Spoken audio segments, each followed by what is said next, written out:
সাহারি না খেয়ে রোজা রাখা যাবে কিনা? রাখা যাবে। সাহারি খাওয়া সুন্নত, নবী ইরশাদ করেছেন তোমরা সাহারি করো, কারণ এটার মধ্যে বরকত রয়েছে।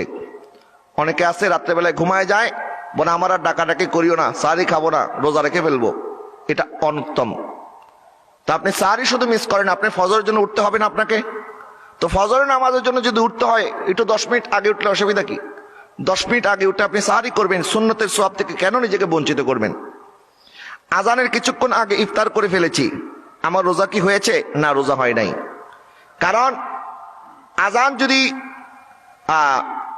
এমন সময় হয় যে আপনার ইফতারের সময় শেষ, মানে শুরু যখন থেকে, অর্থাৎ সূর্য ডুবে গেছে, সাথে সাথে আজান হয়েছে, কিন্তু আপনি কি করলেন? ওই সূর্য ডুবার আর অপেক্ষা করেন নাই, আপনি ইফতার আগেই করেছেন, আপনার রোজা হয় নাই, আপনি আবার রোজা রাখতে হবে।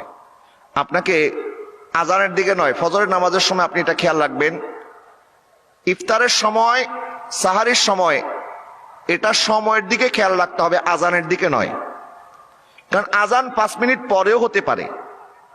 অনেক মসজিদে আছে সাহারির সময় হয়ে গেছে, শেষ, কিন্তু আজান এখনো দেয় নাই, কিন্তু আপনি যদি মনে করেন যে না, আজান যেহেতু দেয় নাই, খাইতে থাকি, ওয়াক্ত হয়ে গেছে, মানে আপনার খাওয়াকে স্টপ করে দিতে হবে, এই জন্য আপনি ঘড়ির দিকে তাকায় থাকবেন, আজানের দিকে নয়।